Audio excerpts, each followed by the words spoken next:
Hey guys, welcome to the Massive Iron channel. Welcome to Massive Iron Live. We'll adjust our camera here in just a second. How you guys doing? It is Friday. How's the camera going? Not bad. Where do we need to be over here a little bit?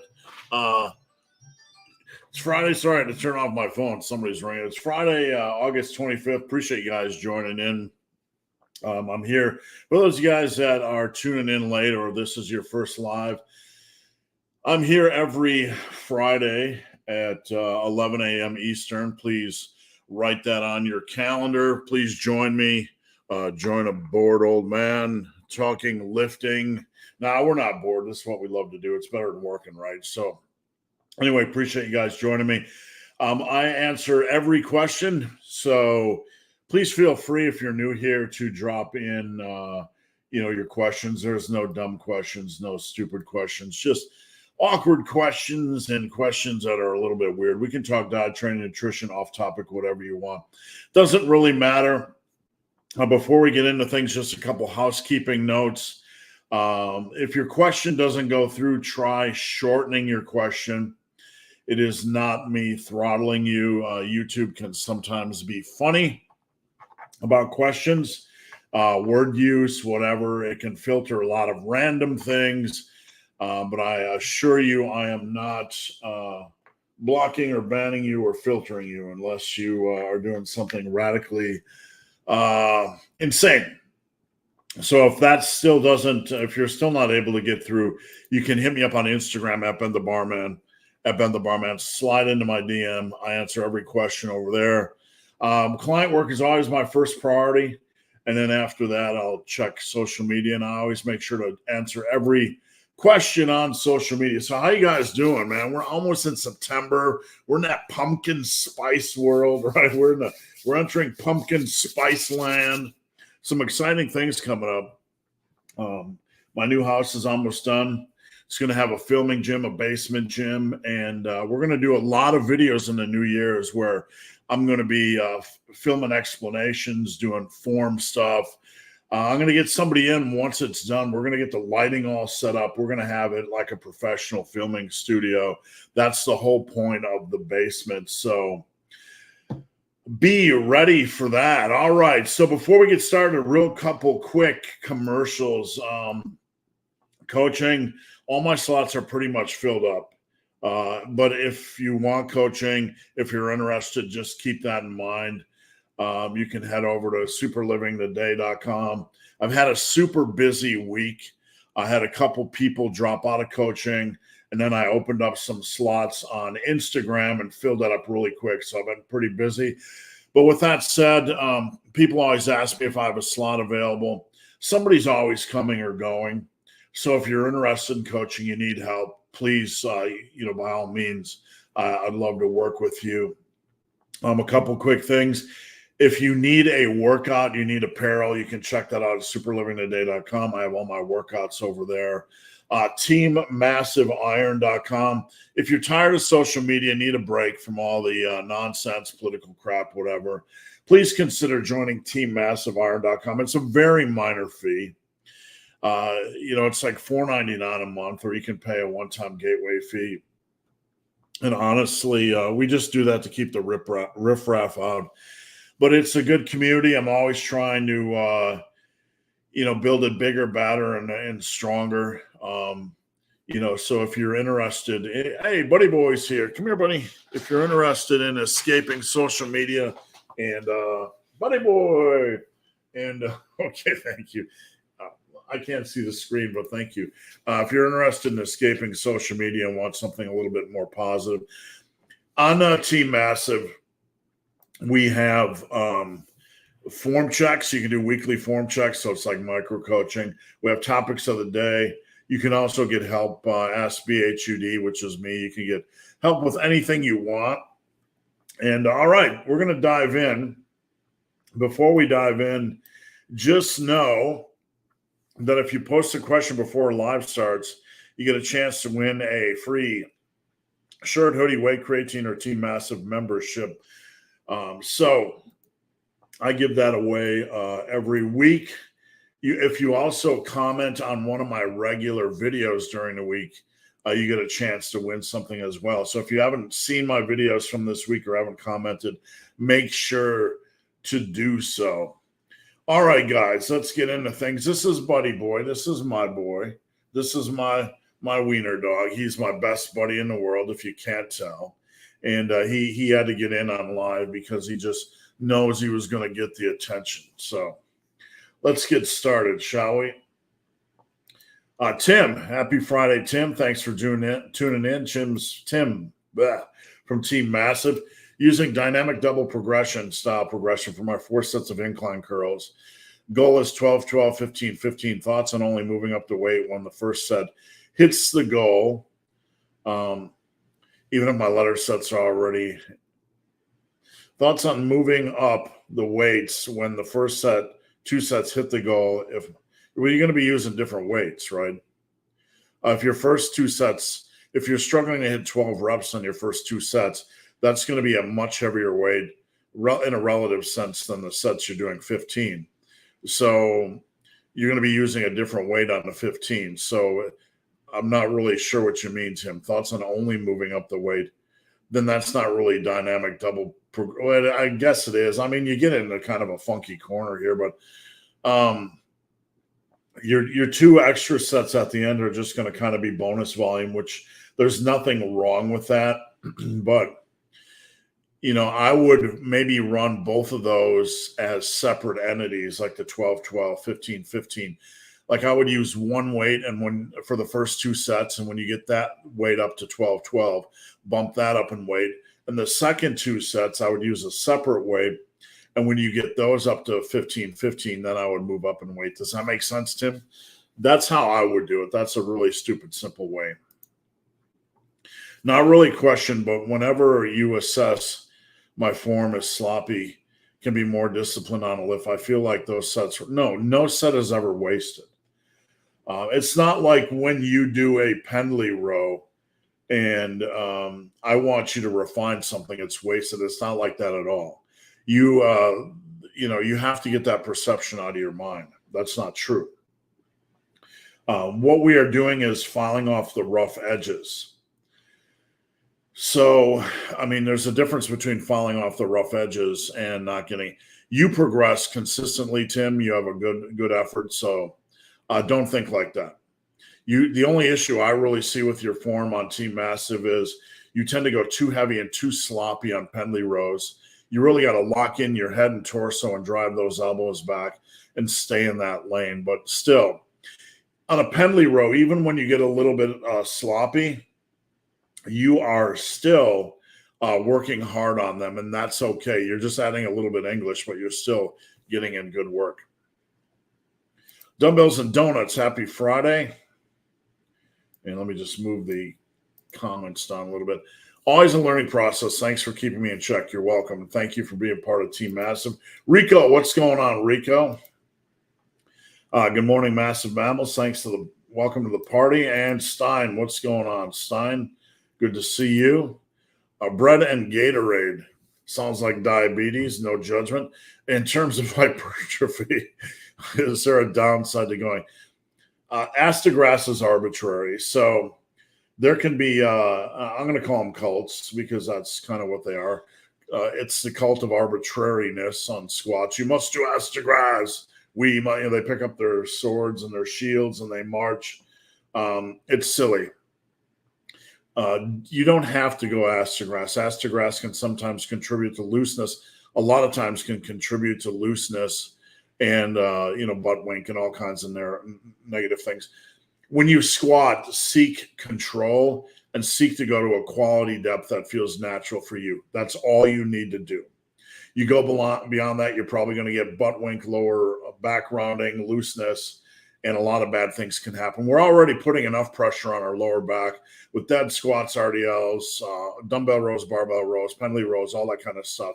So take care of your lower back and don't do arbitrary stuff like this. Big Bad Tim. And Brennan Gatorade, I'm going to go ahead and give you a prize. Just because I give somebody a prize doesn't mean I won't give out any more. But you are a winner of a Team a massive membership or a t-shirt or hoodie or wear or creatine, hit me up on Instagram at Ben the Barman, or email me, benthebarman@gmail.com. Big Bad Tim, do you think singles, doubles, triples have a place? Not for the average lifter, if they're structured properly, but you really have to have your structure in place, right? And you don't do this year round. You're better off cycling this stuff. Base building is muscle building for strength. You can have peaking periods or you can have strength blocks like this. That's fine.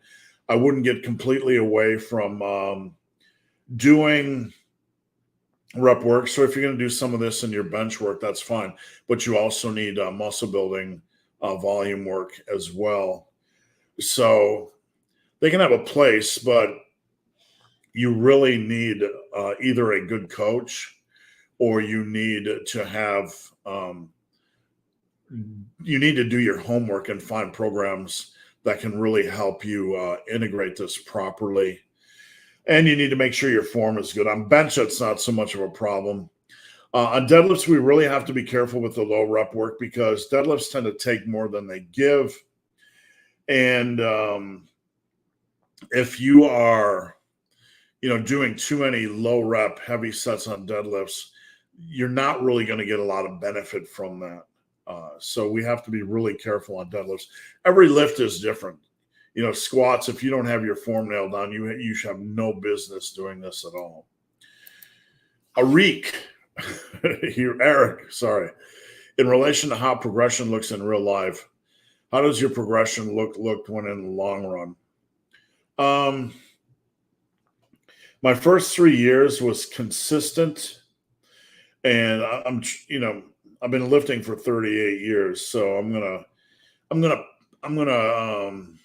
paraphrase a little bit, if you will. But the first 3 years were rather consistent with a lot of food, no cutting. It's just one big extended bulk. I didn't really consider myself bulking back then. I just ate a lot of food. But my bench went from like 95 by 3 to like 275 by 3 to 4 after like 3 years. My squat got up to like 365 by 3 by 4 from whatever it started at one. And then from there, from about 1989 to 1999, progression really slowed. I mean, I did in 1999 or 1997, sorry. I was training at a gym in North Fond du Lac, Wisconsin. I don't think this gym exists anymore. Pretty good gym, but I remember getting my dumbbell overheads to like 120s by 5. My bench was at its strongest. I remember hitting like 365, 385 for 5. And I was really at my strongest during those years of my pressing. My squats really weren't much more than they were in 1989. I just really didn't push squats super hard during those 10 years. I kind of held them steady because my legs were already really, really big. In fact, I remember in 1989 when I was in college, I was also a nighttime janitor at Dairy Queen. And my sister thought my legs were so big, they were disgusting. I remember her thinking they were just disgusting looking. So I really, really worked legs hard. But between 89 and 99, I didn't work them as hard. But my pressing work went up a lot. So I was at my strongest pressing wise, probably around 1997 to 1999. And then in 99, I had the birth of my first daughter. 2004, the birth of my second daughter. 2004, 2006, I didn't really lift as much because my second daughter, I kind of slipped into dad mode a little bit. I got back into lifting hardcore 2006, really found powerlifting at the time and started really messing around with, my website, Muscle and Brawn, and different training styles. So my squat went up a lot after that, from like 365 by 4 to like 645 by 2, 3, or 4 with chains. So my squat went up a lot, almost by 300 pounds during my powerlifting years. I didn't start deadlifting till around 2006. When I first deadlifted, I was at 365. And then my deadlift went from like 365 and I added over 300 pounds, 350 at peak, maybe 400 pounds to my deadlift during those 2000, late 2000 years. And then I lost 100 pounds and then fought to get my strength back. So that's kind of my whole story.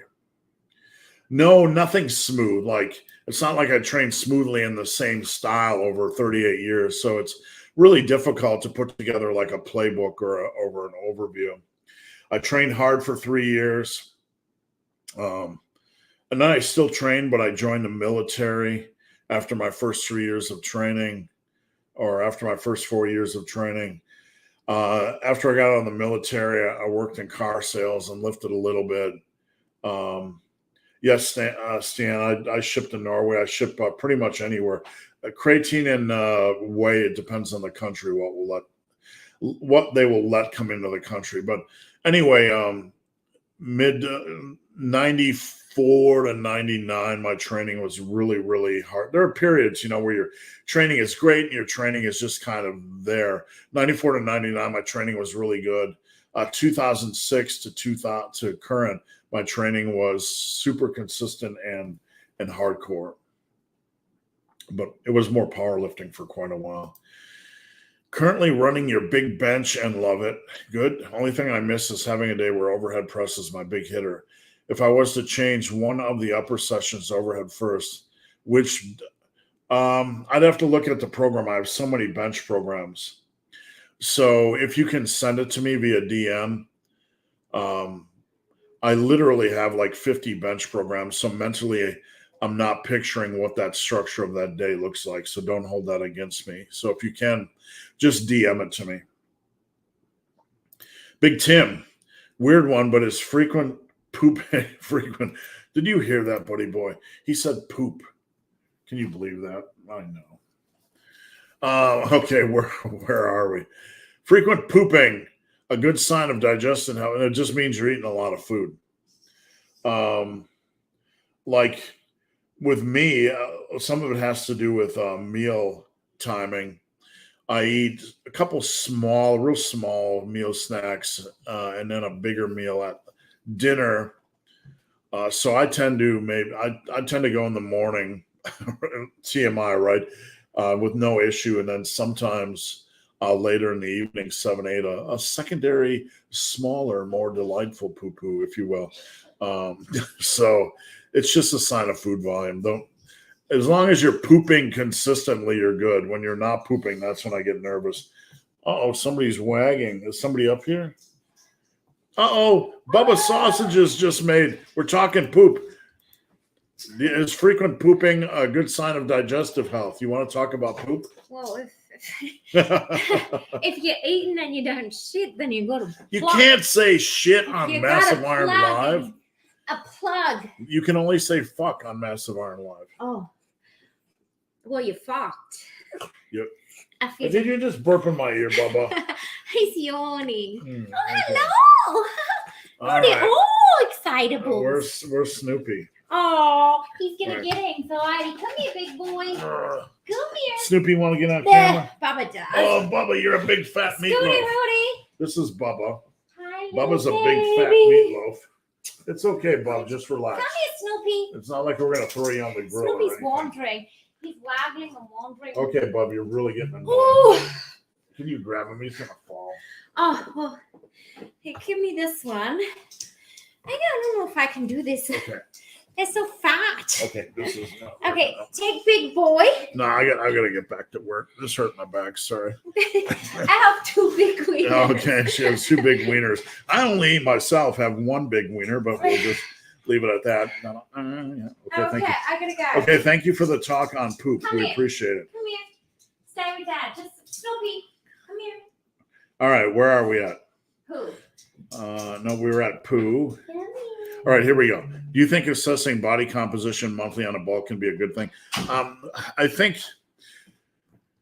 you can take caliper readings. I think you're best off taking caliper readings, just making sure my ceiling fan's on and looking for trends. But doing a body when you're relatively lean and you're doing a body fat assessment, you're kind of like, how much of your fat are you really going to gain, Tim? I mean, if you're doing a 10-pound bulk in 4 to 5 months, maybe you gain 3 pounds of muscle, maybe you gain 5 pounds of fat, 4 pounds of fat, 3 pounds of water. What are you really going to do? I mean, you're better off just, how much is your body composition really going to change? You're better off just having your bulk really nailed. That's usually good enough. So, I mean, if you're keeping your bulk streamlined, your body composition really isn't going to change. It's good to measure and maybe take caliper readings once a month just to look for trends. But, doing a body fat, analysis beyond that's a little bit, you're going to change like by a half percentage point. So I would focus more on the actual nailing the bulk and tracking your measurements and maybe doing some caliper readings. John, are you feeling better? Last Thursday, I went in for a workout and I came home and had brutal internal pain. I took a week's worth of antibiotics just to rule out a kidney infection. I was feeling pretty good yesterday. I went in for a back workout. I only deadlifted 4 or 5 by 3. I'm slowly working up on my deads because my lower back's been a little bit tender. And I deloaded Pendley rows a little bit to 275 for 2 sets of 5. And my whatever I'm dealing with just returned full force. The pain was incredible last night. I didn't sleep for the first 3 hours. The pain on a scale of 1 to 10 is pegged at a 10. And I don't say that lightly. I'm not generally a wimp when it comes to pain, but there is no comfortable position for me to sleep in. And I didn't think I was going to get any sleep last night. So that's my boo-boo baby story. Can I run your full body AB split completely as bulldozer sets? This is the thing when you get into like applying a tool. Have I run workouts completely as bulldozer set workouts in the past? Buddy boy, what are you doing? Licking your schnozzle over there? Not on camera. Just, you got to kind of contain yourself, buddy boy. I've done that before where I ran everything as bulldozer. There's some exercises you don't want to run as bulldozer, like squats and deadlifts. So don't just run out and apply a tool to all exercises. Use it where it makes sense. And if you find an exercise that doesn't make sense, then don't do it. Does that make sense? Albert, I once benched 190 by 5, but didn't look impressive. How could that be? I once benched around that. Well, I'm going to be honest with you. That's not really, don't take this the wrong way, but it's not like you're going to be Mass Monster McJones at 190 by 5. That's not, enough. The biggest gains you're going to see really muscle wise is you're going to see your beginner gains. And then when you move like from your late beginner to late intermediate, you're going to see a lot. So you're going to see a lot of, you might have 10 pounds of muscle at that point, which is good, but it's, if you're looking for mass, pure mass, I'm just being honest, it's not enough to be impressive as far as mass. You really need another 80 pounds on there. And we're not talking if you get your lift up, your mass is going to immediately be impressive. You're going to have to get all your other lifts up as well. But I'm just being real with you guys. We think that progressive overload packs on a ton of mass. It does. But as a natural, you need to get all your lifts really, really up there to get into impressive zone. Does that make sense? So that's a good lift for 7, 8, 9, 10 pounds of natural mass, but you're still a good 15 pounds away from impressive territory. Now you have a lot of strength to go. Loved your 2-day per week video. How long you can run anything as long as you want, right? There's no rules. Like if I said you can run it for 2 years or 3 years, you could just train hard, focus on training hard. But, at some point during 2 or 3 years, you're going to be like, I want to do something different. I want to go to the gym more, right? So do it in those seasons where you can do it and do it hard. Harut, happy Friday. Thanks for tuning in. Do you think single arm lat pull downs or cable roof? Not really. The single arm lat pull down, you can really get a good feel, but sometimes we cross the line with feely wheelie exercises where, I can get a really good feel, but progression is going to be slower. You can use something like them as a finisher, as a last exercise. The problem with back exercises, though, is there's so many good back exercises, right? I would rather have you do a lat-focused dumbbell row than a single-arm lat pull-down. I think that would be a better choice and more progression. A lat-focused dumbbell row is more like the mind-muscle row where you're pulling it lower and really, really feeling the lat. I would rather have you do a lat-focused dumbbell row. And I call it a lat-focused dumbbell row to differentiate between the heavy rows that I do. I would rather have you do that than a single-arm cable or lat pull-down. I just think there's so many good exercises. And those are really, really low on the back scale. And I'm not trying to... Buddy boy, what are you chewing?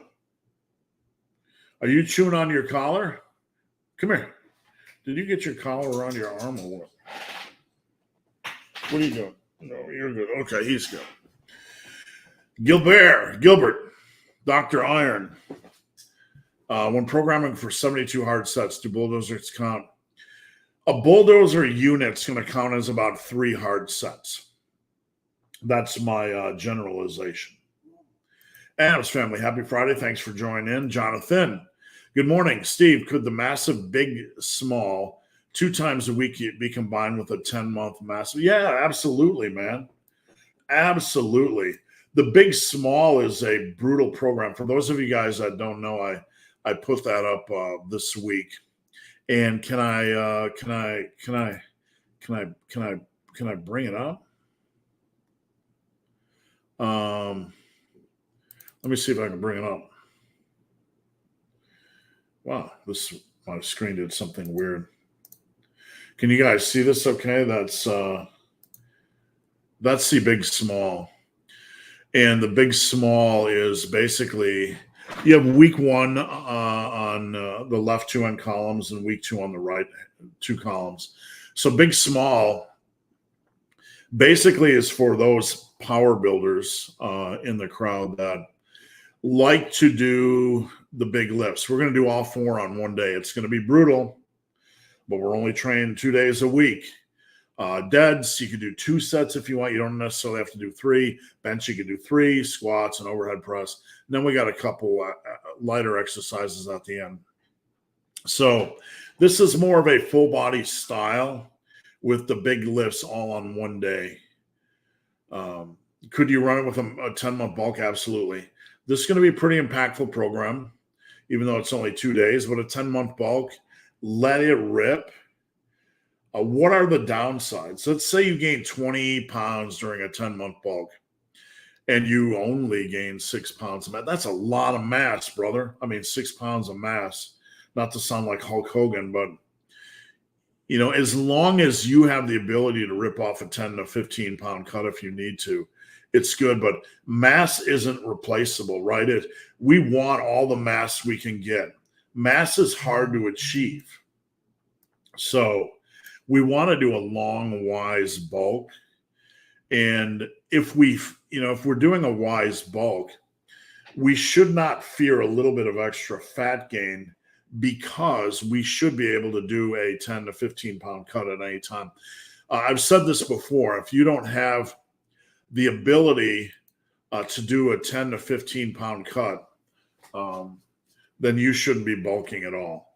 And that sounds pretty critical. Some people don't like to hear that, but it's true. If you can't rip off a 10 to 15 pound cut, then you have no business bulking. You know, all the bodybuilding competitors, and yeah, you're not a bodybuilder, I get it. But all the bodybuilding competitors that, you know, go up on stage routinely, they can rip off cuts like nobody's business. You should, as an average lifter, if you want a good physique, you should be able to rip off a 10 to 15 pound cut in no time. Structure the 30 days, the 45 days, and get after it and get out. So don't fear,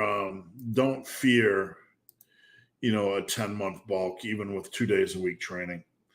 The only thing to really fear is your inability to cut. But we want to get as much mass out of a year as we can. We really do. Big Hairy Ugly Dude, speaking of 2 days a week, your 2-day full body workout from Muscle and Strength, Ultimate Split Reference, great article. Is there anything you would change now? Ultimate Split Reference. Let me think, see if I can pull it up. Why not, right? What else do we have here? The Ultimate Split Reference Guide. Okay, let me condense. I got the page. Let me condense it down a little bit. And let me present screen share, ultimate share, Aruski. All right, so I'm going to remove the comment since we're talking about it and just focus, see if I can fatten this up a little bit. Fatty up. I wrote this, wow, man, this is like 13 years ago, and I'm sure there's some things I would change in here. This is on muscleandstrength.com, one of the old employers. And man, I'd have to read this article. We're talking about it. We're covering a lot of stuff in splits here: chest, triceps, back, biceps. These are training rules. Don't train chest the day after triceps. True. Don't train back the day after biceps. True. I still teach that. Don't train squats and deads on back-to-back days. Yes. Generally, I recommend a couple of days, a few days rest in between those lifts, and I got that in here. This is all information 13 years old, so I'm checking myself. Don't obsess about direct trap work. The traps are worked hard when deadlifting and overhead pressing. Doesn't mean you can't do them. Don't obsess about direct forearm work. As with traps, the forearms are worked hard by numerous.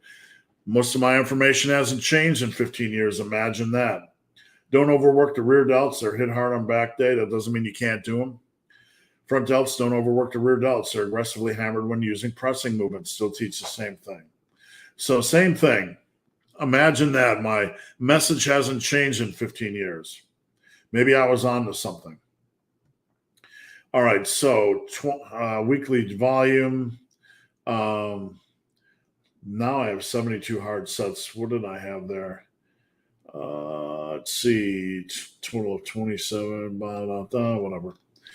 Too much to digest in once a week, twice a week, 4 to 8 working sets, large muscle groups, 3 to 5 small. That seems reasonable. A lot of good information in here.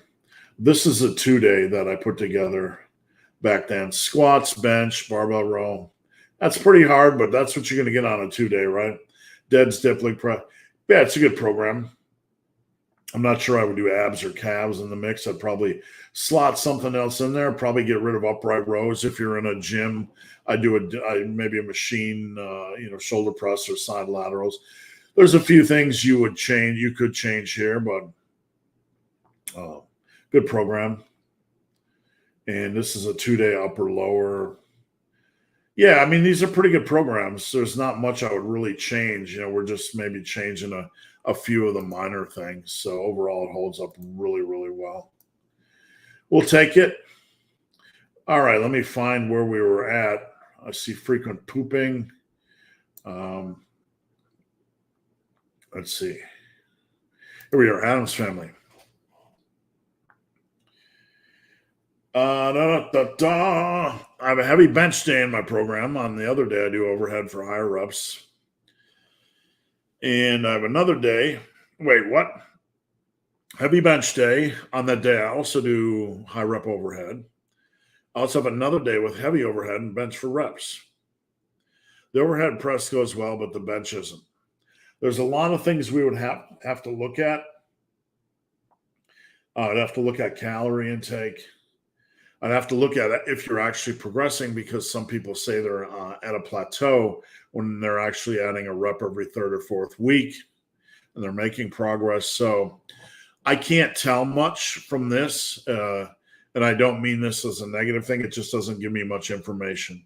So if you could put together your weight and your reps for the last 3 months on both of these lifts, then I would have some data to look at. Can you give us a few tips for the bench press? Number one, don't over worry about form. Your big thing is to worry about controlling the weight down and not bouncing it off your chest. If you're bouncing it off your chest, you really have no tightness. You have no control. If you're bouncing it off your chest, you're not getting as much chest activation out of the bottom.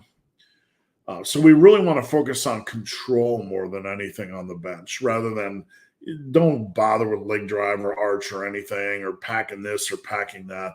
For hypertrophy, it's just really a waste of time. On bench, I get under, I get my grip width. I get settled. I get my feet settled, not pressing, not leg drive. And I just control the weight down. That's all that I do. That's all that I do. Denver. As a late beginner, can you do only straight sets on a full body for the first year? Yeah, you don't ever need more than straight sets if that's what you want to do. There's no magic set and rep schemes. None. As long as you have a progression approach and at least in one of those sets you're pushing for max safe reps, and you have some sort of a progression indicator, and a progression indicator means you have a progression approach, and when you hit a certain number or a certain trigger on your set and rep scheme, that's your progression indicator. It indicates you should progress. Does that make sense? You can run that in your entire career if you want. Current chest pump is unreal.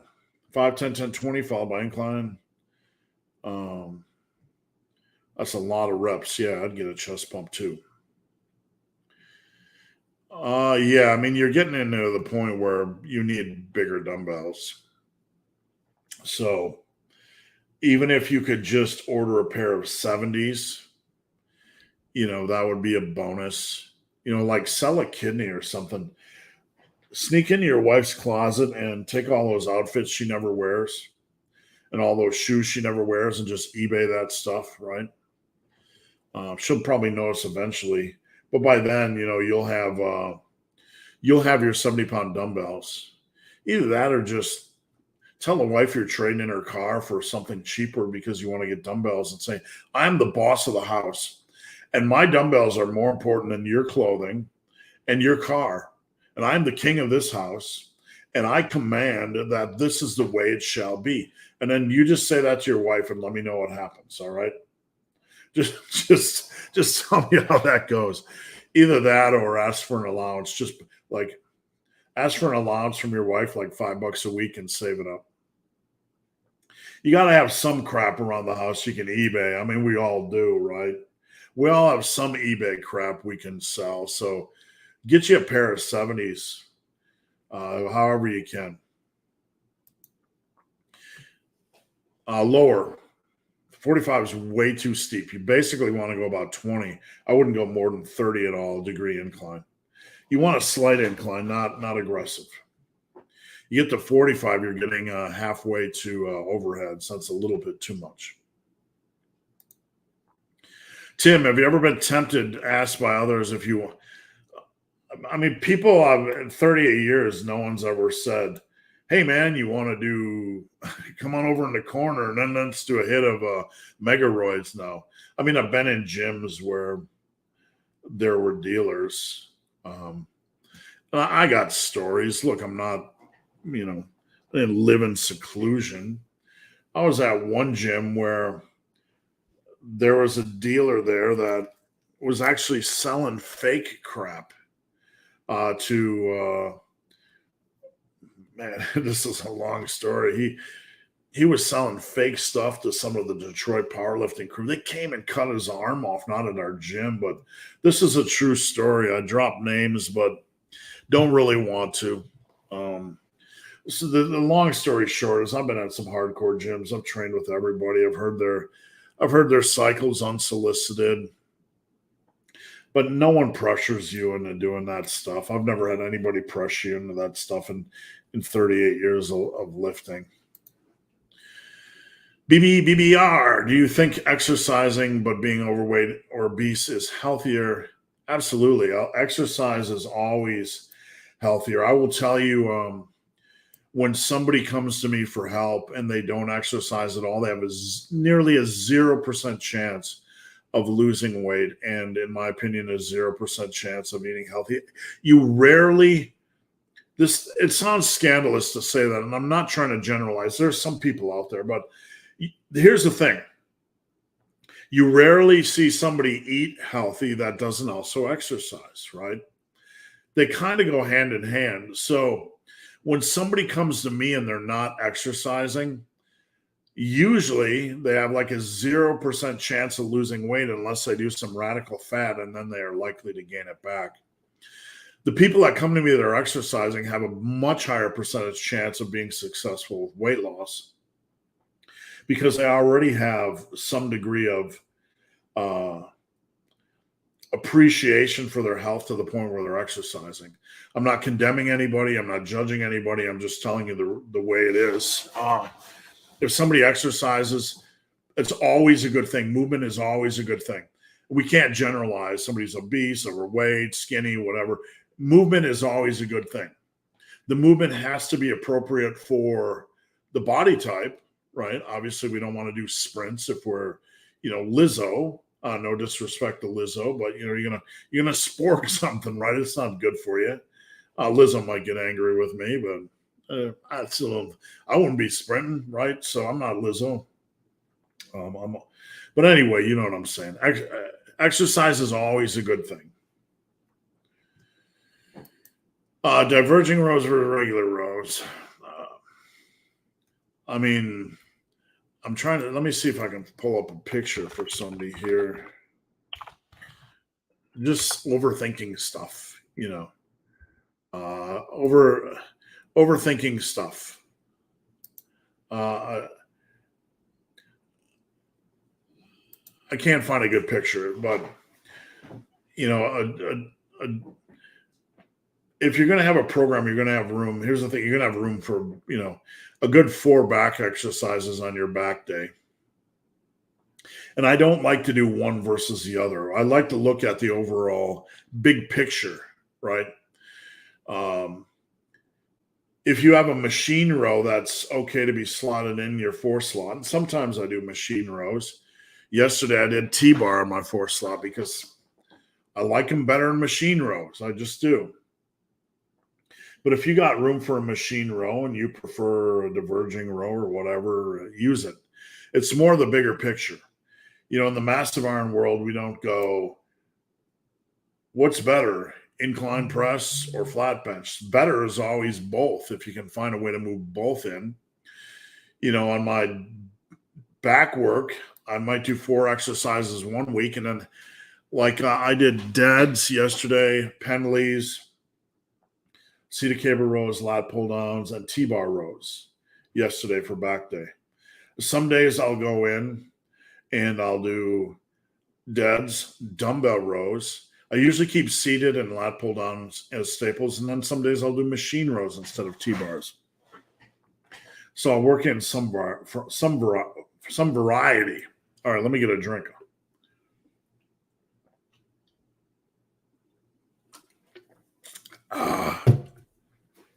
A little bit thirsty. What's the best way to deal with an acute lower back injury?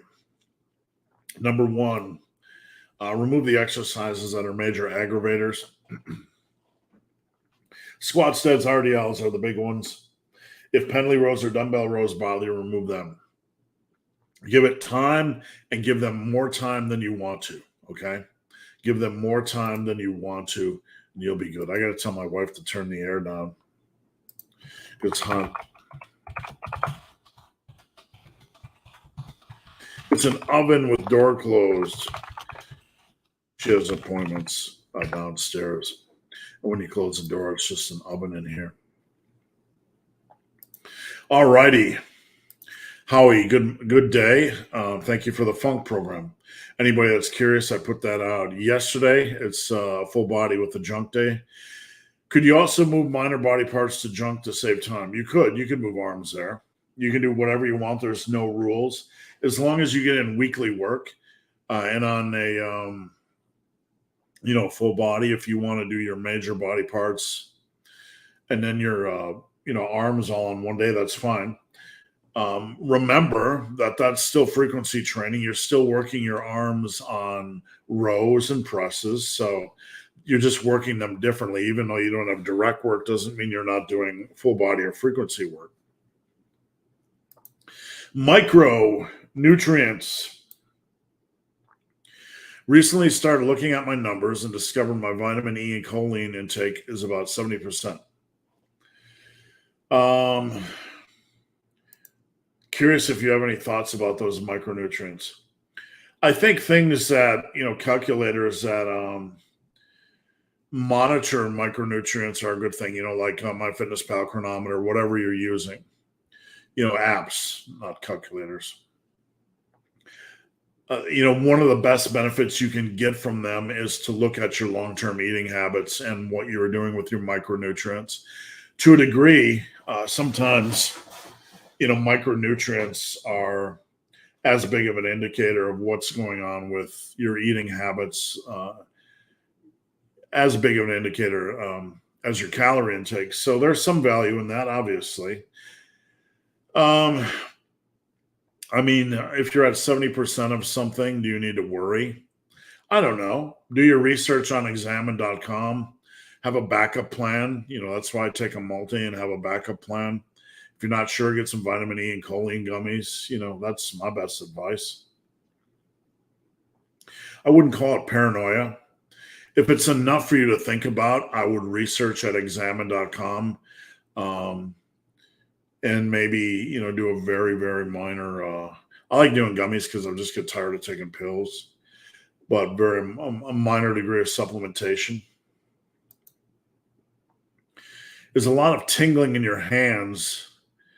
No, you're working hard, my man. You're gripping hard. Things are swelling up and flaming.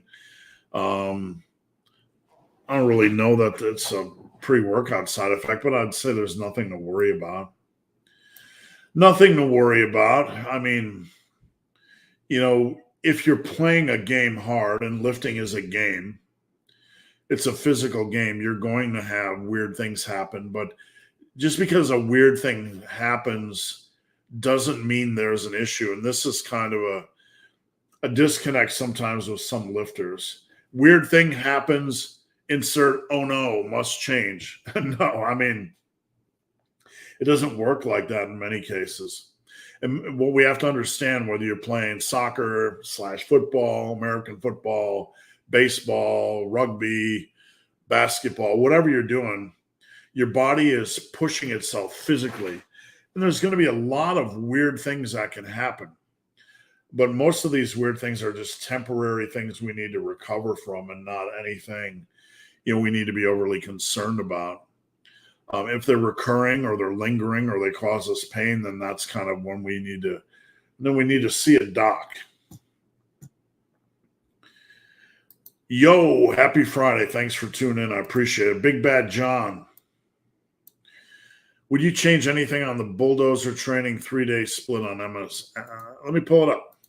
Bulldozer 3-day muscle strength. Might as well just pull it up. Might as well.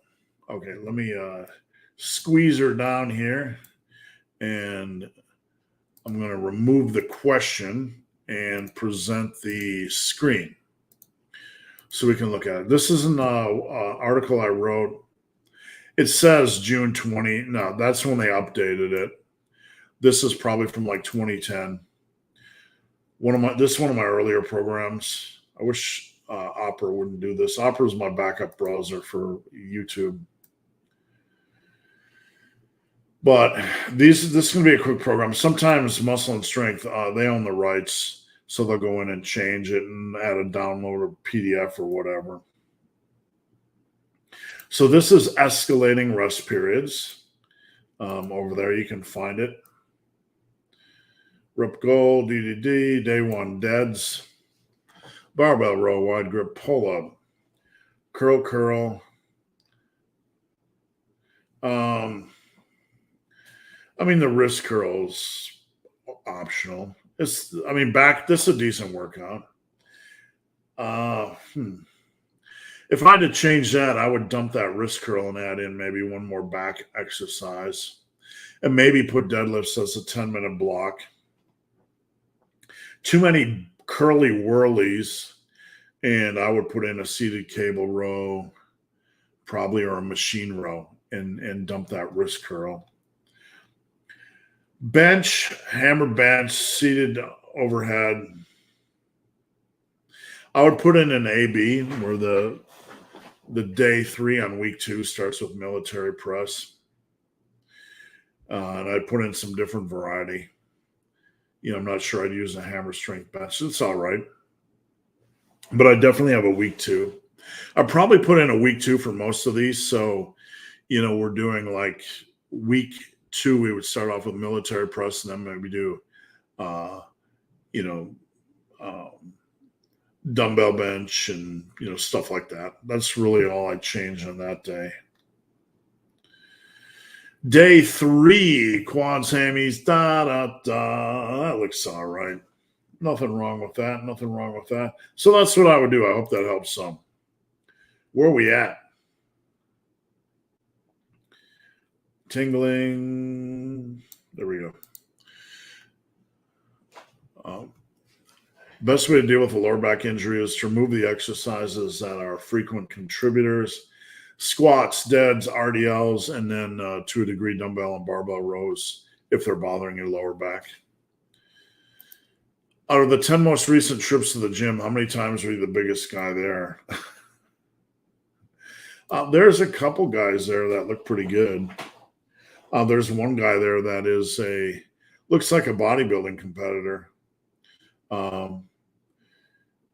He looks slightly bigger than GVS, by a couple pounds. He looks really legit. We're pretty equal in strength and pretty equal in size, so I don't really run around comparing myself. Strength-wise, in my current gym, I'm always the strongest guy, just because I'm a little bit on the power building side. I love to lift heavy. Even when I go a little bit light, I think I'm obsessed sometimes. I just like lifting heavy. I did a deload on Pendley rows yesterday at the gym, 275 for sets of 5 to give my lower back some break. And still, I had some younger guys asking me about it because, they'd never seen a Pendley row for 275, and that's their deadlift. So it's I just like lifting heavy. I had somebody spot me on bench the other day, and I was going light, so I did 225 for 2 sets, and I got 225 for 24. And when I asked the guy to spot me, I don't know what they think if you're going to get 7-8 reps, but then when you rip off like 24, it's, when you see somebody lifting like that, you aren't always prepared for it, right? Because you don't see it every day. So I think in some cases it catches people off guard. Does that make sense? Roger, I'm running a full body split, but some weeks I'm at a commercial gym. Well, when I do a client that is at home in a commercial gym, we try to put together, home and commercial gym variations, but you try to have your big lifts pretty much the same. So you're going to do squats at home, squats at the gym, deadlifts at home, deadlifts at the gym, bench at home, bench at the gym. And then usually your secondary exercises, like maybe you can't do leg extensions at home. Well, you do lunges or you do Bulgarian split squats. So really you try to keep the core the same. And then, from there, you just kind of change up. your backup exercises as you need. Those are a little bit more forgiving. Can you describe per period how much muscle you grew? I went over earlier about the different periods of my life, and I've been lifting for 38 years, so there's no like linear, there's no linear structuring that makes sense. I trained hard from like 86 to 90, put on like 80 to 82% of my mass ish, I guess. My arms were 16 and a half inches. My weight got up to like 190, 92 ish. And then 91, I went in the military. Till 94, I was leaner, a lot leaner. I had to get leaner for the military. My weight was down around 170-ish. So I lost some mass, but I couldn't really lift as much. I was still lifting, just not as much. 94 to like 97, I was in car sales. A lot of hours not lifting as much.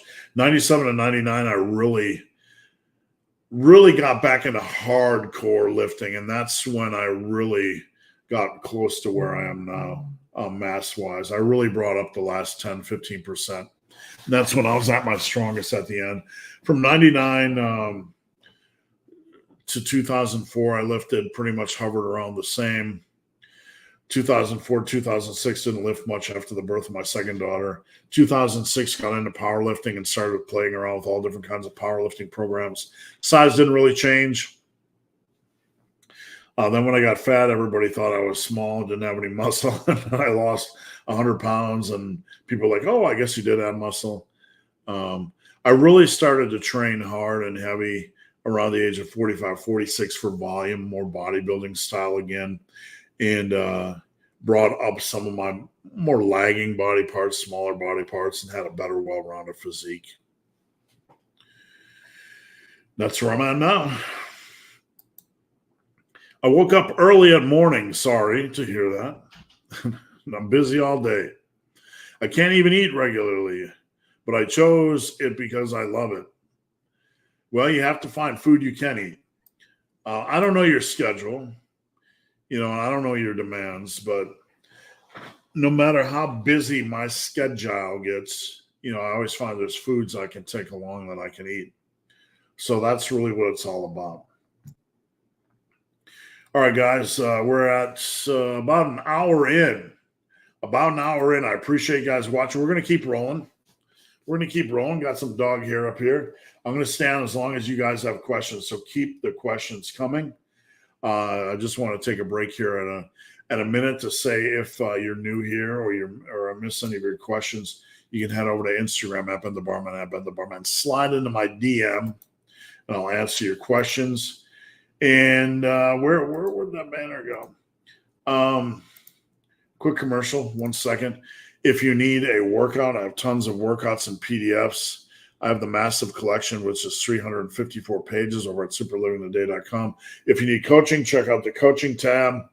Join teammassiveiron.com. And I got some really great apparel over here. And you know what? Next time you need a whey protein or creatine, check out mine. It's super high quality. I work with a really good company. And look, I've been in the supplement. I was in the supplement industry for 15 years. So I'm not going to sell you guys crap. I use it myself. I'm not trying to be a supplement company, but if you want to put $5 in my pocket rather than all the hucksters and scammers, listen, you can check out my whey protein at creatine@superlivingtoday.com. And as always, you guys just have any general questions, I'm always here to help. Where are we at? We're rolling back on these endless questions. When is bear mode coming back? So just a silly, I'm a silly boy, right? I saw Basement Bodybuilding. Talk about Alex and bringing back bear mode. So I made a post on Instagram. I've always been in bear mode. Basement, you got to show some respect. Just kidding. What's going on? Are you done working? Yes, I can take the boys. Okay, good. You want to take over for me? Okay, so I'm going to go to the spa. I'll a get my woman hair at the gym nailed. told me I don't have a body for mass a few years ago. I was reluctant She's reading to go ahead. back to the gym. Oh, Where was that? Where are you reading? I was just reading up top here. Oh, you meant to go down here. Hold on. Let's see if we can find John's question. She's referencing her question. I got two of them in here. Hold on. Hi, Bubsy. Come here, baby boy. You're reluctant to go back to John, the gym. here we go. A woman at the gym told me I don't have the body for mass. How would she even know? Reluctant to go, but dude, get your ass back to the gym, And dude. why was she so fucking rude? You can't say fuck on this channel. You just told me I can say fuck with no shit. You can't say shit. You can say fuck. No, wait. Yes. I'm making up new rules. You can't say fuck or shit. You know what? What? Why is she even going there saying that for? Seriously, fuck that woman. What? Get your ass back to the gym. Probably some heifer who's jealous because she can't get you. Look, She's probably like, oh, I like him, but I'll never get him. guys, I want you to remember something. I I want you to remember something. If somebody criticizes you, abuses you, mistreats you, and you don't do something in your life because of them, they have now made you their prisoner. You're their bitch. They are controlling you. Yes. You are their bitch. So she might have been having a bad day. So then she saw you and she just real pissy or something. Or she just might have the hoods for you. I don't know. John, do not be anybody's But, bitch. Like, she said that to you.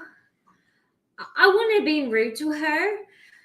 No, but you I need would have to. went back there and not gone back there. You need to get the eye of the tiger. You need to be like, you need to watch Rocky 1, get up at 5 a.m., chug raw eggs, run around the yard chasing chickens, and then you need to just go to the gym and run 6 miles in Philadelphia.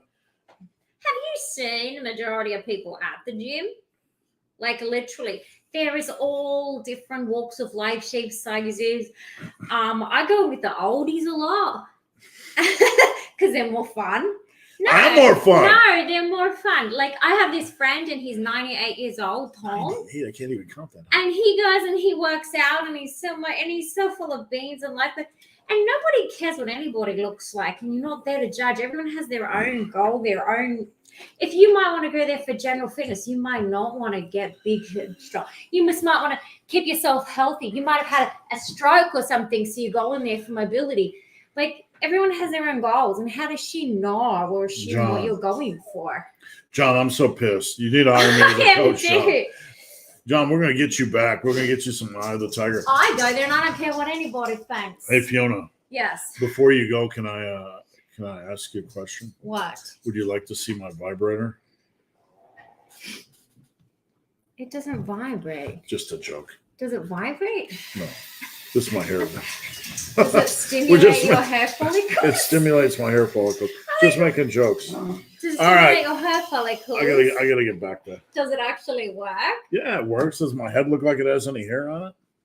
Yes, you have a huge patch at the back. Will you help me? Will you help me shave my butt hair later?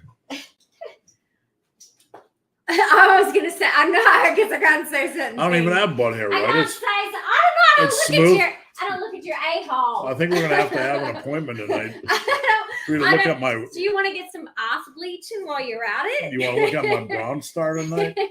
Do you? You can go and visit the freaking beautician for that shit. I ain't looking at anyone's. Oh my god, a-hole. we got a pumpkin spice question coming up. Oh, that's repulsive. All right, I gotta get back to Okay, business. the boys are crying. They're all. Could you angsty, turn the air on? fancy. It's hotter than I already fuck up did. here. All I right. did. When the doors close, it just becomes an I'm oven. gonna leave it open now. All right, thank you. All right, back to questions. Hi from Norway and Friday evening. A beer in your live stream. Thank you. I appreciate your support, man. I really do. You've been around for a long time. Bear mode is back on my back. All right. Greetings from Scotland. Any tips on bouncing back from an illness? when I had COVID last year, it took me forever to bounce back. You just need to go slow. You need to understand if there's any muscle you lost, if there's any strength you lost, it will come back, but you just need to build into it. It'll come back quickly, sometimes over 4 to 8 weeks, but it's the price we pay. We just can't rush it. I had a client this week that hadn't deadlifted in over 30 days, and they went heavy and they got hurt. We got to be really, really careful because our connective tissue. I didn't know he was going to do that. I would have stopped him, but you have to be really, really careful because the connective tissue can really, really weaken. So just please ease into things. Sian said, I've been on your channel since 20,000 followers. Time flies, man. I look back, that was like 8 years ago. I'm thankful to still be doing this, man. I just absolutely love doing this for a living. Eric, the beard of redness. Can we expect? Hell no. Hey, I got no offense with those of you that like your pumpkin spicy wicey lattes and your seasonal pumpkin beer. How cute is that? Oh, you got a pumpkin beer. I have no problem with you guys and your little pumpy wumpy IPAs. Your little pumpy wumpy lattes. Supporting the fall farmers and all whatever. No, I find it not even. We need to do we need to do 2 ounces of bourbon just to repent after thinking about that stuff. If you're competent with pull-ups, is there any reason? Yeah, I mean, it's a different exercise. If you're confident at Pendley rows, there's still value in dumbbell rows, right? It's a different exercise. Every exercise is going to hit you differently. Now, if somebody's good at pull-ups, I generally work in lat pull-downs because we have 2 movement patterns. We have the horizontal row, and we're rowing along the horizon if we were standing up. And we have the vertical row or pull. There are very few vertical row or pull exercises, right? Excuse me. We have the pull up, we have the lat pull down. That is about it. So, I mean, over the course of 2 weeks, if you didn't want to do a lat pull down, you're not going to break my heart. But generally, yes, I would recommend both. Thoughts on programs that incorporate one all-out set? No, I'm not into it, and I'm over it, and it's not the best way, and it's not convention, and we should never apply failure to every exercise. I've railed on about this endlessly. No, I would not do a program like that. I don't believe failure is different for every exercise, right? Some are forgiving, some aren't. If you're going to start to train everything to failure, you're going to have to rule out exercises out of your program that are unforgiving, like squats and deadlifts. And I stick with convention. I stick with the center lane. I don't stick with fringe crap. You guys should not do fringe. You can play around with it if you want. Anything is going to give you a little bit of gains if you work it hard. But I hate this style of training. No, it's not standard. It's not what 99.999% of us that have ever built muscle are doing. And we need to just put this to bed. We need to bury it in a grave, especially the concept of failure. Morning, Rosie. Thanks for tuning in. Now, let me clarify that when I say putting to bed failure, there's no advantage in training to failure. Training to failure only encourages, it's safe on some exercises, and on some exercises it isn't, right? But in the massive iron world, we push for as many safe and quality reps as possible, stopping the set when we feel like form is going to break down or when we feel like we're going to fail on the next rep. Can you go to failure on bench? Yeah, you're probably not going to be punished. It's okay. Can you go to failure on barbell rows? Yeah, all that really happens is a bar. So every exercise is different. But when we start and obsessing about training to failure on one exercise, we're just creating this magical program that we think is magical. and it doesn't even think really through what failure means, and that failure is different on every exercise, right? And it automatically rules out certain exercises like squats and deads and RDLs and some of the big hitters. Why? Because we got to train to failure. It's just a stupid way of training.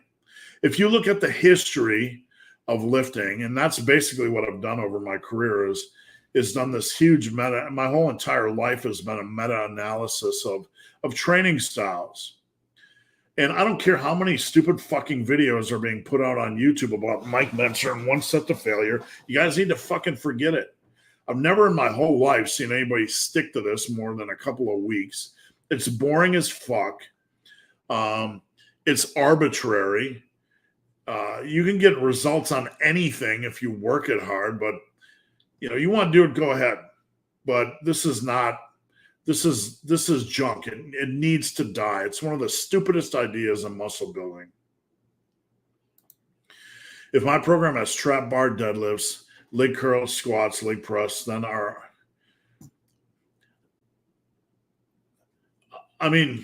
you don't have to do RDLs.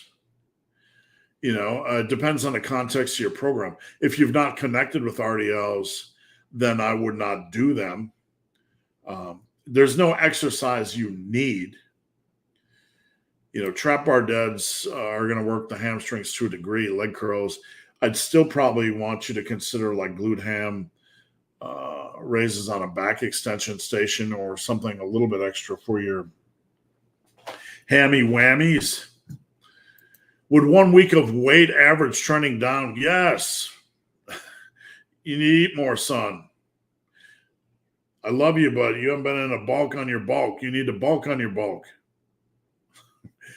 Hell yes. No, not ride out. You ride too. Look, I'm saying this with love. You ride way too much out. Like I've been staying off you. Remember a Team Massive. So for context, I've been staying off you, just watching from the sidelines. And it's been about 2 weeks since I stuck my beak in your business. But for the love of God, you do not need more time, stally-wally time. You do not need more analysis time. It's time to move the needle a little bit more aggressively than back off if you have to. You need to start moving that scale. There is no more waiting and adjusting over 2 week blocks. What you're going to do is you're going to eat more. That scale is going to move, and then you're going to back it down if you need to, because you're not going to get fat if you go a half pound over. And I say that with love, but all the waiting, all the stalling, all the analysis is over. Now it's time to do something to get you in a calorie surplus. And I know you just had a hard week or 2 weeks, and I understand that. And everything I say is with love and with care because I care. But because I know your background and because I know your situation, stally-wally waiting period is over, right? Bump those calories up. If weight's trending down, you probably need 350 calories at least for a week.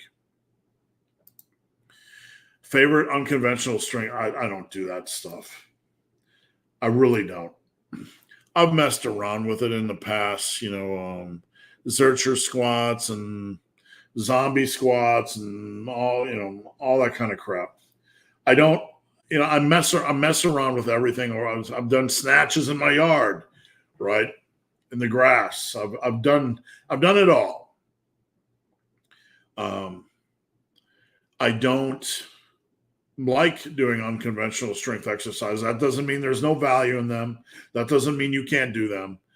I just like to power build. I like to build muscle and strength. I like to stick with convention.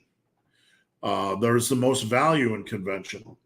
Again, that can chap some people's asses, meaning you should never do. No, you can have fun. I had fun over the years. If you want to do something, have fun. You want to do snatches and clean and jerks and kettlebell stuff and Zercher squats and zombie squats and nude squats with your balls in a vise. I don't really care.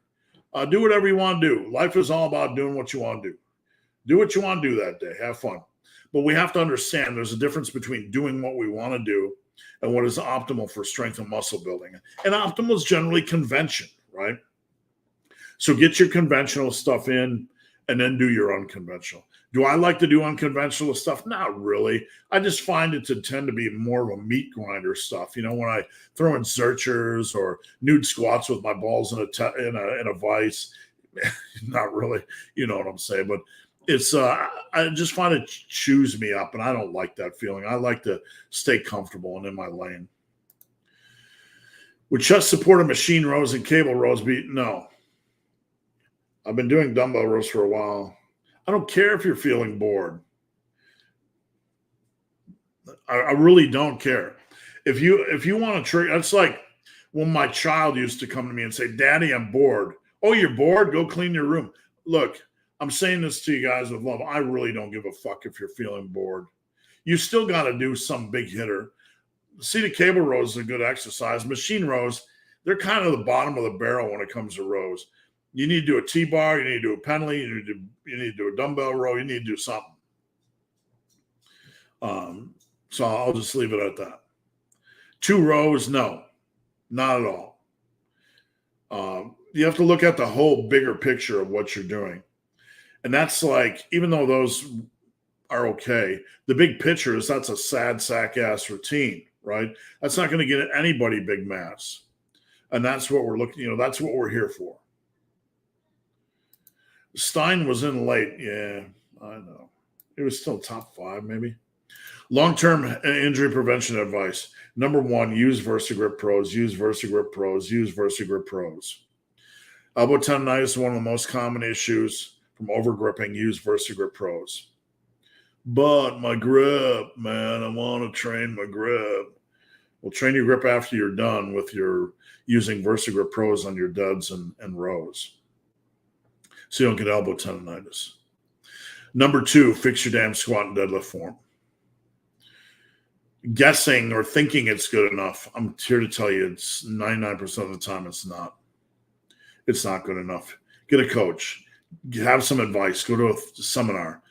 Look, all that damn money you spent on testosterone, right? All that damn money you spent on all those what do you call it? All those fringe shit. I can't even remember what I was going to say. This fringe fucking chemicals and shit everybody's buying and old man ramble old man stuff. You guys need to be putting that money towards coaching. I mean, if you're serious about lifting and you've never had somebody help you with squat form or deadlift form, you really, really should, right? You really, really should go to a seminar, hire an online coach that knows form. Get a form check from me from free. Join Team Massive. You get 4 form checks a week, right? But injury prevention, squats and deadlifts are the big 2. RDLs are right there with them. RDLs are right there with them. So the money we spend on stupid shit and lifting, you need to take some of that money and spend it on that stuff, because the lower back and elbow tendonitis are the biggest 2 injuries. You need to have somebody looking at your form. My people on Team Massive and my clients, we're looking at form constantly, and I'm constantly saying the same things, and it can take a while for things to change, but we're working on them. We're working on them. We're trying to evolve and advance. So those are the big 2 things. And don't do stupid crap, right? Don't just do maxes out of the blue. Don't take a month off of training and decide you're going to go back to your old weight. Be smart. When you work with Special Olympians, did you get any feedback on it helping them? I got a lot of direct feedback from them just in their response and confidence. I mean, I don't get into my athletes' lives, but I know the parents and family members would tell me they were stronger than they thought they could ever be and doing things they didn't think were possible. And you're helping them with confidence. Like a door opens, with anybody. When you open that door, they're like, this is a possibility, right? This is not just this is a reality. If I can do this, what else can I do? And I think that's one of the brilliant things about lifting. And Stan said, you ship to Norway. Well, creatine and whey protein, it really, really depends. Like, it'll get kicked out of the UK. T-shirts, I have a fulfillment center in London. So if you order a T-shirt or any of my Massive Iron gear, like the flag, that ships straight out of London. So I have a fulfillment center in the US in London, believe it or not. No, I'm not discounting mobility work. I'm not an expert in mobility work. I don't have any time in the day for mobility work. I think 90% of the issues lifters think are mobility issues are form issues, especially with squats and deads. I can't get deep enough on a squat. No, you don't have mobility issues. You have shitty squat form. That's the case. It's 90% of the time. And some of the cult of mobility could be like, no, but it's true. 90% of perceived mobility issues on a squat are really just bad form. Like knees inside a foot angle. I can't hit depth. It's not a mobility issue. It's a form issue. Mobility is kind of a hot thing. And I'm not saying it can't have value. I don't know enough about mobility to speak intelligently, but I do know that I run into a lot of folks that think they have mobility issues on squats when in reality is their squat form is in its infancy. Where are your genetics? Where are you genetic-wise, you think? I had small bones. And I was a very small bone lifter. You want to see a picture of me? Well, let's see if I can. I'm debating whether I can find it real quick. I think I can. Hold on. We'll give you guys some joy and entertainment and some funniness. Let me just find my old photos. I know where the photo is, so excuse me. I just have to go to my albums. And I have to find the old photos and scroll down. Where are you? There we are. We're skinny. There we are. Copy image. Hold on one sec. I got the image. Hang tough. Here we go. All right. Present, share screen. Okay, so the dude on the left is me. That was my sister's boyfriend, Paul. You think I didn't have small bones? Like people assume, I had these mega bones. I don't know if I can make this bigger, smaller, whatever. Yeah, I'll just do that, move that.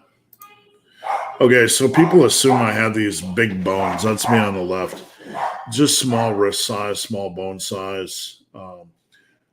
Here I was lean, right after, not too long after before I went in the military. I had about a year before I went in the military where I ran a lot and tried to get in shape and lost some of my mass. So don't judge, long road. But anyway, I was not genetic wise. We can kind of speculate all we want, but I was naturally weak in college. I was not very athletic. And I was small boned like this, and I was skinny fat. I used to carry around, 10 to 15 more pounds of fat. So I don't know, genetic talk kind of bores me a little bit. I just think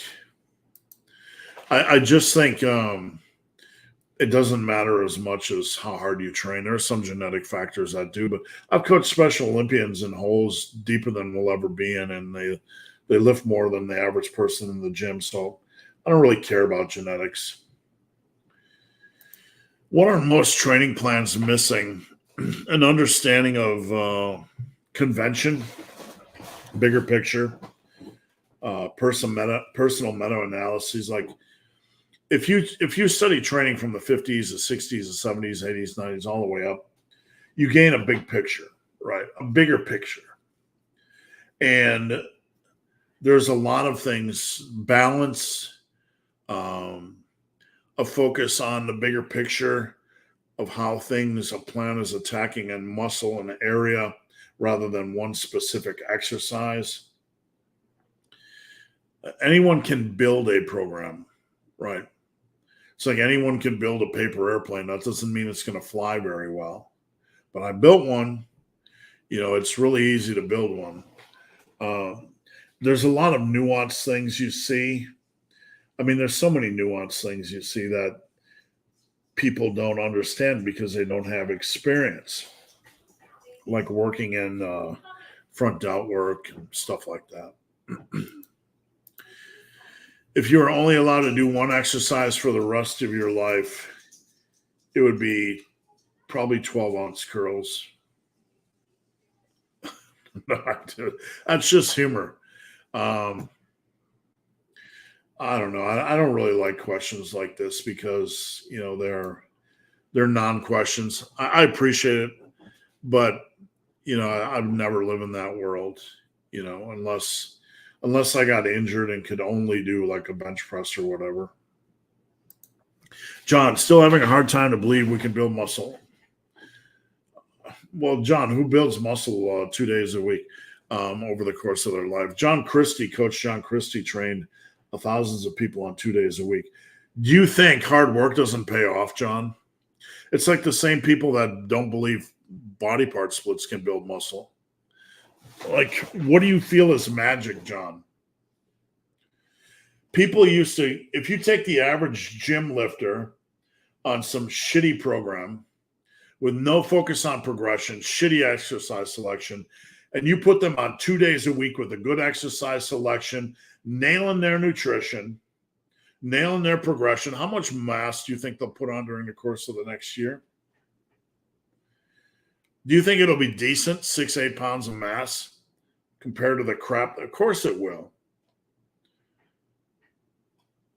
Most people don't put on 6 to 8 pounds of mass a year as it is right now.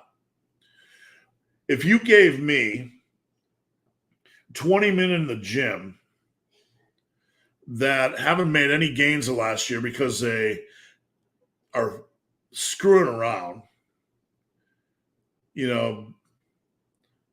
form, bad programming, not nailing. If I was able to control their life, programming, nutrition, progressive overload, all of these guys would gain 6 to 8 pounds in the course of the next year if they did everything I said, other than the rare one that would get injured.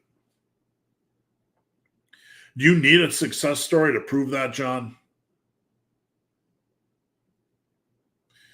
Do you need a success story to believe that you can train hard on 2 days a week and do all these things and the body won't respond? Why would you believe the body won't respond, John? I'm just asking. I'm not trying to pick a fight, but you're being a little bit off the mark here, right? You're being a little bit unreasonable. What do you think is magic? Do you believe in magic, John? I'm just asking because it's your topic. You don't believe. What would it take to make you a true believer? John, I guarantee something. I guarantee if you come and let me train you for a year using only 2 days a week, and I tell you what to eat and you nail it, and I tell you when to sleep and you nail it, and I tell you what to wear and you nail it. That's just humor. But I guarantee, John, you come to me and we're doing 2 days a week and I get to pick the program and I'm standing there right over your shoulder making sure you don't fuck dick around on those sets, right?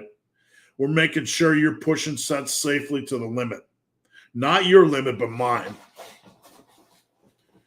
You come work with me. I set your calories. I watch your weight. We do adjustments. Do you think you're not going to make good progress in the next year? That has nothing to do with me, any coach. Do you need a success story to prove that? That's the problem with this injury. That's the problem with this industry. We've lost our collective fucking minds when it comes to programming. I can't do a body part split or I'm not going to build. Are you fucking kidding me? Are you fucking kidding me?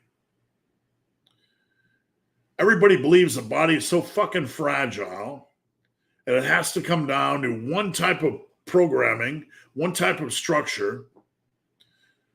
You leave it up to these numb fucks on social media, these influencers, these experts, and good grief. You screw up your sleep by 20 minutes, you miss a meal, you do cardio. It's like your dick's going to fall off. This is nonsense. I want you guys to remember something. If you fucking train hard, the body will respond.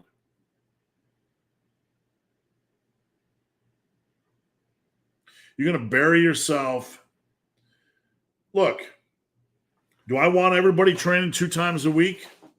I'm not telling you to train 2 times a week. But life happens. I have clients that have jobs and life and real work and school and studies and shit, and children that were just born. And some of them with family members where wives have cancer and all kinds of shit going on. It's called real fucking life, boys and girls. And some of these people can only train 2 days a week hard. When they have seasons, they can train 3 or 4 days a week or 5 days a week. You know, when we're young, sometimes our daily life is to eat and masturbate and take a dump. Right? But then you grow up and life happens. But if you believe for a second that you can't be a human fucking bulldozer, a human piece of fucking machinery that will destroy shit and tear through fucking walls on 2 days a week, that's on you, John. That's your soul. That's your heart. Because if you tell me I'm going to give you those 50-pound ass dumbbells and a nasty ass bench, and you have 1 year to build as much mass as possible, I'm going to become a piece of fucking human machinery. I am going to do what I can. I'm going to find a fucking way, right? That's on you guys. That's on you guys. You're off in the woods looking for magic programs and magic set and rep ranges when the magic is up here. That's what I've been trying to teach you guys. Hard work. If I tell you you can't do something, what are you going to do? Spend the next year, you going to tell somebody they can't build muscle in 2 days a week? You tell me that, I'm going to find a way to make the program as hard as humanly possible.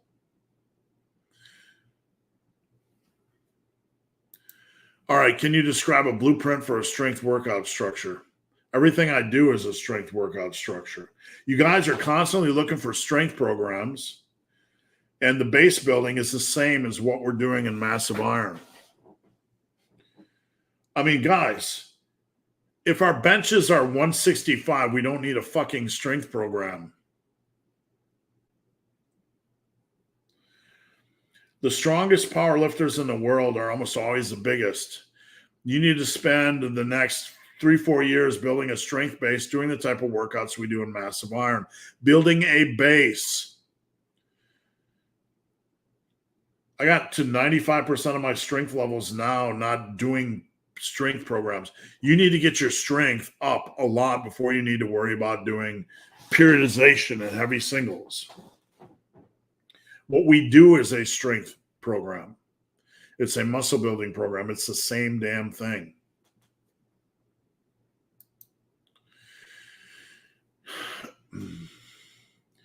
And I don't want anybody to misunderstand me because I'm kind of getting ranting a little bit. But when you reach a solid strength base, then you can start, then you know your weaknesses, then you can start to do lower rep stuff. But a strength program, look, I have clients doing more bench focused stuff, more advanced bench stuff, but it's the base is always muscle building, power building, right? So, I'll get guys that'll come to me that I want you guys to build strength. But look, if you have 185, 225 pound squat, we don't need a strength program. We need to refocus our base building program and get some legs under it and get some momentum built with it. Because it's not the lack of strength program that is preventing you from being strong. It's that your current base building program has no testicles. It has no gas in the tank. It's running on empty. It's not the program, right? If we don't have a strength base, it's not the program, guys. It's our inconsistency, our sleep, our nutrition, or our inability to crush the damn program. It is 99% of the time, it's not the damn program.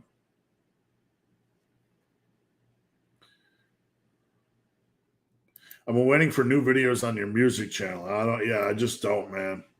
I don't have time, to be honest. Right now, during the pandemic, I really took off with coaching. I've been coaching full-time 6 years. Before that, just part-time. But I just don't have time for it. Right now, I want to get my book done. There's so many things I want to do lifting-wise. John, should a full body 3 times a week be 72 sets? No. 72 sets is a weekly guideline, a weekly starting point for someone that's training about 4 days a week. Does caffeine have any negative effect on muscle building? Back in the day, in the late 80s, we were taught to avoid caffeine.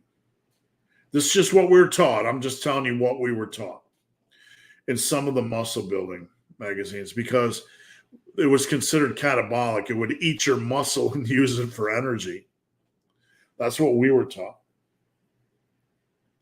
And now, because of the supplement industry, everything is caffeine, caffeine, caffeine. Want a fat burner? Here's some caffeine. Want a pre-workout? Here's some caffeine. Caffeine, caffeine, caffeine. Look, caffeine, caffeine, caffeine. Everywhere. Right? Too much. Does it prevent muscle building? No. If it did, I would be a deflated balloon. I guarantee it.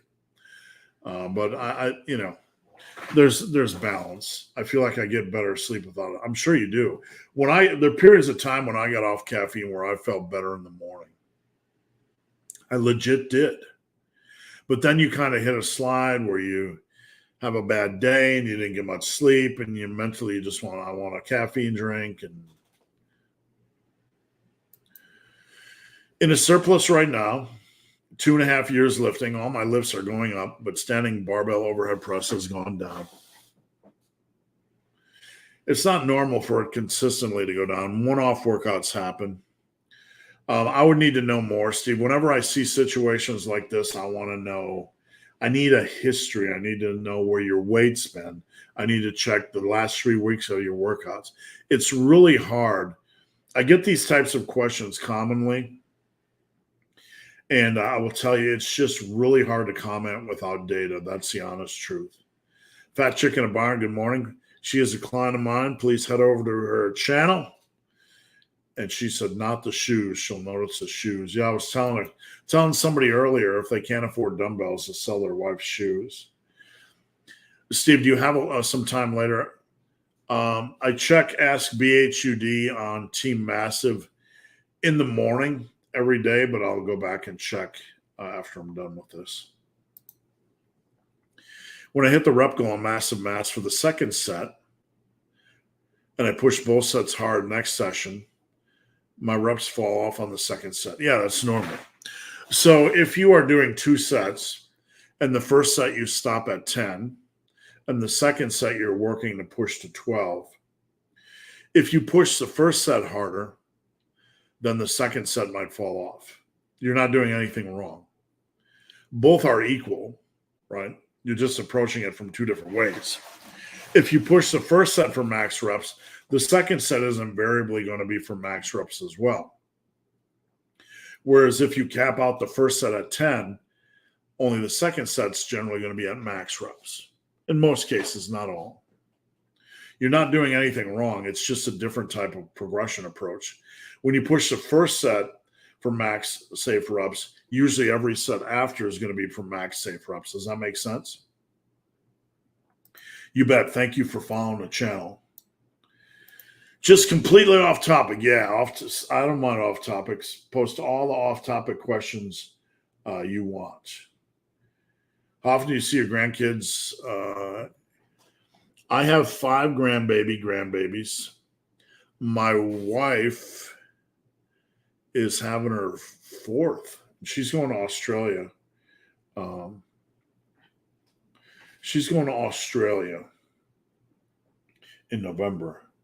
So during the pandemic, it was hard for anybody to see anybody, especially my wife in Australia. So we're gonna start turning that around a little bit more this year. Any thoughts on barbell brands on a Rogue 29 millimeter? If you're looking at a Buffalo bar, look. Sometimes people can really get crazy. I'm just searching barbells. Sometimes people can really get crazy about, brands and stuff like that. I'm seeing if the company, product list. I'm seeing if the company that I bought mine from still has. Do they have where's the specialty barbells? Specialty barbells, special machines, special bars. I got the Mega Bow Bar from. I'm gonna show you guys this. This is what I had back in the day. You can get one from Titan Fitness. You can get this one from New York Barbells. This is the Mega Bow Bar. This is what I used back in the day. And I beat the living crap out of this. I really, really did. And it served me well. And it's $249. So it's a pretty good price. This is on NewYorkBarbells.com. I think Titan Fitness has one as well. I mean, you can spend an extra $100. I don't have any affiliations for any of these guys, with any of these guys. So how do I get this crap off here? Don't you love going to a website and now you get all the pop-up stuff? Let's see what Titan Fitness. A Yukon bar 2.4. I'd get the bar from New York Barbells first. I just would. I used it. That's what I used in my training. I love it, and it can take a beating. And they ship pretty reasonably. Do you agree with Basement Bodybuilding that bear mode needs a return? Yeah, bulking needs a return. You guys know my opinion on bulking. But he's referencing Alex, and I don't want to generalize, but Alex has been following my channel a long time. Really has. And Alex, I would wager in some ways, maybe got some of the bear mode stuff from me. Is that fair to say? I don't know. Hate to generalize, but I know he's been around for a while. My channel. We have respect for each other. And I posted today. I was going to post today on the bear. My whole life's been bear mode, right? You know, I like living in bear mode. So I posted that on Instagram today. Regarding low back injury, I found that body weight full focus glute bridges. Hey, if that works for you, let it rip. I have no experience with that, but whatever helps that back strength. Albert, ask all the questions you want. That's what I'm here for. We got about 6 questions in the queue. So, guys, if you have any more questions, fire them off. Sometimes I might have more than that. Sometimes StreamYard isn't posting them. You don't see them, so I'll make sure I get all the questions in. Could you please do a video on binges on a bulk, like if you know they will happen, how to mitigate? It's tough because like niche topics like this don't tend to get a lot of views, especially like binge eating. Like if you do a super niche topic, I would encourage you, Albert, maybe to join Team Massive Iron and post it up and we can get a discussion going. Harut, and I might do something like that on Instagram. That's something like that's good on Instagram. So if you guys remind me, I can make like an Instagram post and address it. Some of this information is just better on Instagram. What do you think about cheat dumbbell curls as a finisher? I have no issues with it. I just have been messing around with what I call bulldozer curls, which is basically 8 to 10 reps of a regular curl. And then maybe 2-3 reps of a cheat curl before you set the bar down. And then maybe finishing up with like a drag curl. So, a few cheat reps at the end of a curl session is perfectly fine. You just have to make sure you're being really, really safe with them. No, John, I'm sorry. I really don't have time for it right now. I'm sorry. If I do find time, I will, but I just got to find the right time. I've been working on my book, so I sincerely apologize. Do you have any favorite sports besides lifting and running?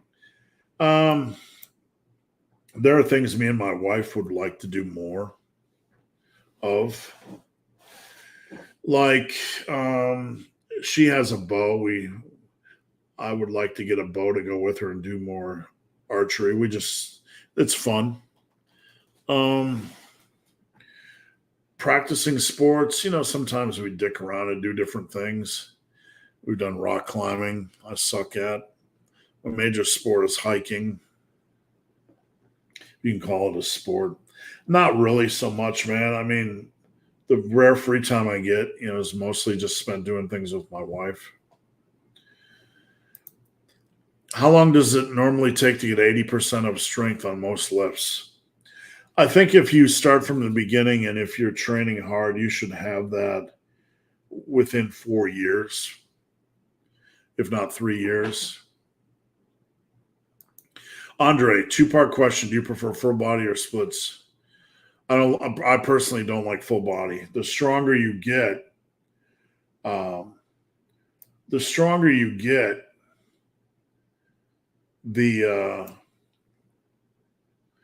harder it is to run a full body.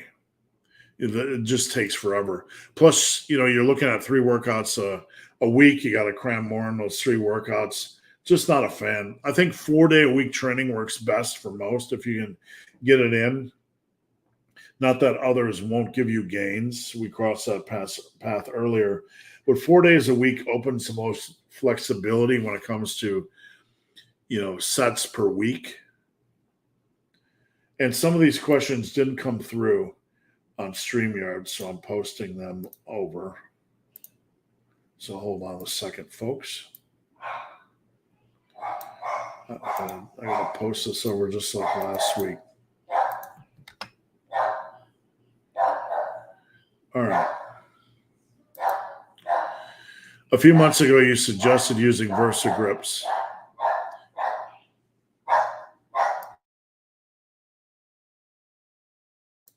Sorry, I had to yell at the dog to shut up. A few months ago, you suggested using Versa grips. Hope you guys didn't hear me yell. I tried to mute it. The dog was barking. I figured it was pushes and not pulls. No, pushes you tend to notice. You can notice elbow tendonitis on pushing, but that's not the cause. The cause is pulling, over gripping during pulls. But since using Versa grips, my pain is gone. Really glad to hear that. That's excellent. All right. Give me a second here. Some of these questions didn't port over properly. Stan, is it best to squat in red or blue underwear? That's an old joke. That's an old joke. That's the overthinking mindset. Is it better to squat in red or blue underwear on Tuesday or Wednesday? Right? Overthinking. It's part of the overthinking mindset. Joy Pass, 5'10", 175. Just got the 300 by 7 on low handle trap bar deadlift. Yeah, I mean, a good goal would be 405 by 5. That's kind of a good, solid strength goal. And from there, getting to 500 would be excellent. And just take a minute, guys. Some of these questions didn't port over, so I got to push them along. If running the massive big small on a junk day, what do I need to consider? The only thing you need to consider is probably spacing between workouts. So if you're doing the massive big small on a junk day, you need a rest day between, obviously, your 2 full body workouts, 2 days if you can. And then your junk day could come a day after your last full body, or after a rest day and then your junk day. But you definitely need a rest day after your junk day. That's the biggest thing. And bear with me, guys. Some of the questions didn't port over properly, so I am posting them manually. GB, do you think a regular stretching program is good?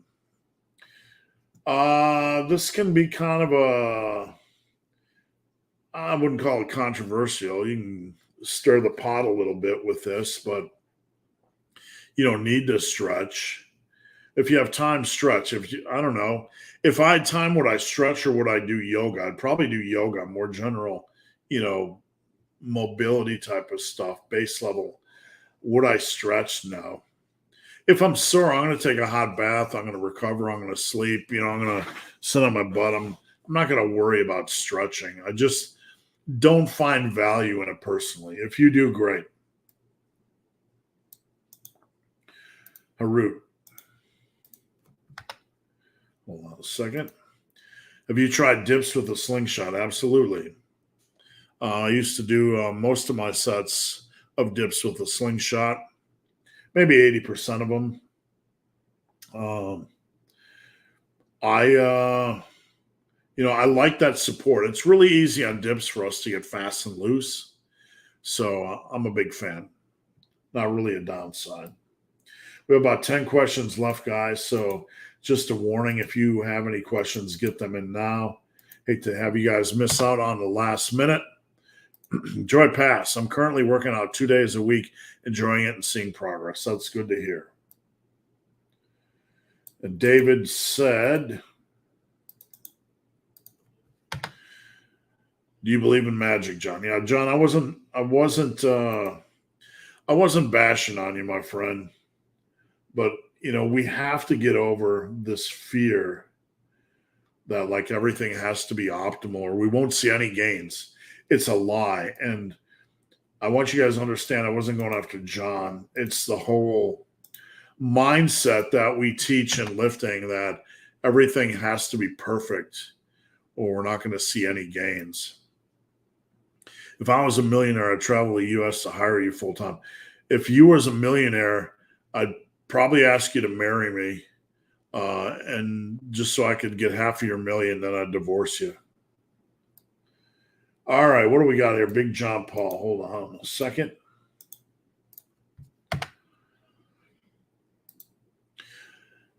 I do full body 3 times a week, but never did cardio. I walk a lot in the university.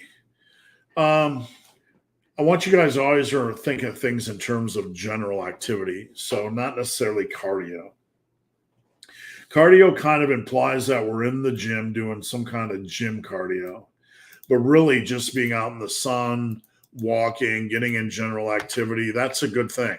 That's usually, that's solid for overall health. So always think of things in terms of general activity rather than I have to go get in my gym cardio. You should run for office with that life lesson. Thank you. I appreciate it. I don't know that I could keep up with all the craziness of being in office. So that's a hard pass. I really enjoyed your funk video. Thank you. Is a junk day a requirement, or would it be something you could flex in? No, junk's never a requirement. Full body is full body. The junk day you can put in flex if you want to add in extra arm work, occasionally extra rear delt work, that sort of stuff. Whenever I tend to put in a junk day, it's usually considered optional because of all the stuff that goes in. It's usually an optional day. Big Bill, bulk started today, ready to take the next step. Have at it, man. Bill looks good. Let's see what you can get done. All right, John. What do you normally do for Black Friday in terms of merchant coaching? Usually when I do a big sale, I give away t-shirts for like $4.99, which doesn't sound like a big deal. I actually lose like $10 a shirt. Last time I did that, I lost like $3,000. But it's fun, man. It's just fun. I just do that for fun. I'm not trying to be a mega millionaire and get in on the Black Friday deal. I legit showed people on Team Massive that the cost of my shirts were like $12.99, and I was selling them for like $4.99. I'm not a big, I'm not a big fish, so I don't have low cost. But usually I do coaching specials. I might put together, a new book or something. I would love to have my new book out by Black Friday, but I doubt that'll happen. Simply because I'm moving into my new house. Does a safety squat bar help bust plateaus? Well, it's a completely different exercise, and sometimes it's not going to inherently bust the plateau. But when you try a new exercise or a new program or anything new, it's like injecting new life into something. It can sometimes, get you moving in the right direction, if that makes sense. How to teach someone that's hypermobile in their knees, hips, and ankles on how to squat far past parallel. Every time you are helping someone with a squat, you have to look at their video and where they're at. There's too many variables. Limb links, leverages, whatever degree of hypermobility is there or perceived or whatever. So you really have to adjust with what you see. So it's hard for me just to say how I would teach somebody. I'd teach them any way I teach any other squat. We make adjustments based off what we see, and there's no blanket wider stance will help. It depends on the individual. Now, I haven't answered this question in a while. And usually what I do when it comes to supplement questions is I reference them on examine.com to see what the latest examine.com, for those of you unaware. I'm going to remove this just for a second. I'm going to share screen. Is the go-to basically in my book. They're going to have all the meta-analysis of all the latest research. Now, I hate test boosters to begin with. legit, if your test is low, you need to get out in the sun, you need to exercise, you need to eat healthier, you need to sleep better, all that kind of stuff. And from there, if your test is still low, you probably need to see a doctor. Would I spend money on a test booster? Probably never. I don't think, other than maybe smoothing out the rough edges by a micro degree, that they do much, if anything. Let's see what Examine says, though. Tongkat Ali, also known as Uricoma longifolia, is known for its aphrodisiac and pro-fertility effects. It's also promoted as a testosterone booster. And while some evidence exists for this effect in men, and the mechanisms are plausible, the data isn't convincing. So if Examine says that, I wouldn't spend a fat cent on it at all. So there you have it. Let's see. And I'm having to cut and paste these, so bear with me, folks. Also, Seth Faraci said recently he doesn't see SARMs as anabolics. Look, I'm not going to get into semantics debates, but don't waste your money on that crap. I mean, somebody's going to get all pissy. I made a half-pound game. It's not worth it. If you can't build the muscle without it over 4, 5, 6, 7 years, it's just not needed. I would never spend a cent on this stuff ever. I just would not. I got bicep pain while doing neutral grip pull-ups. Is it inner elbow? If it's inner elbow, it's elbow tendonitis. If it's the bicep, it would be another condition.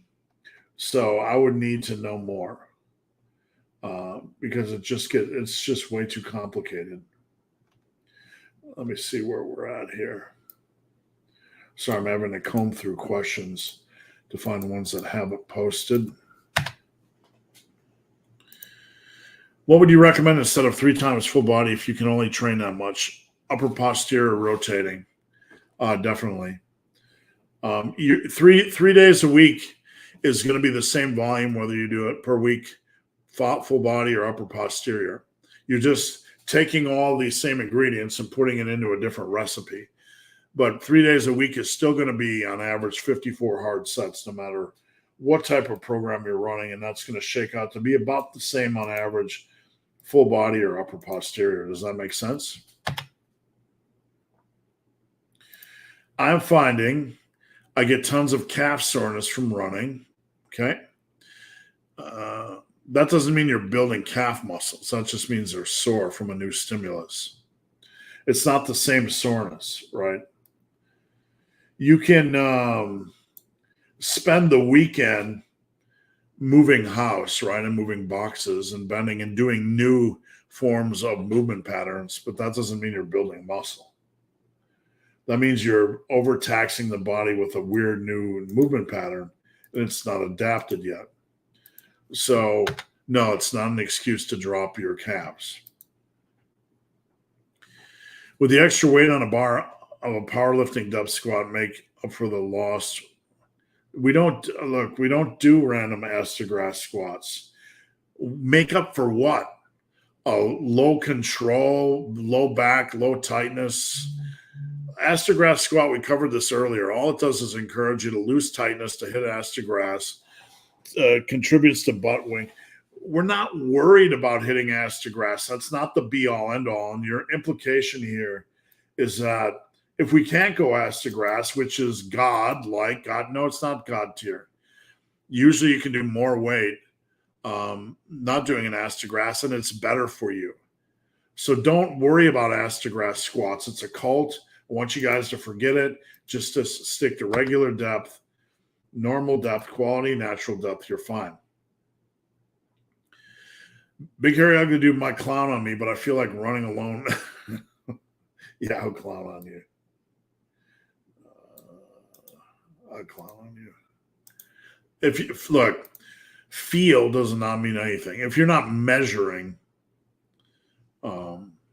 then then you have no card to play.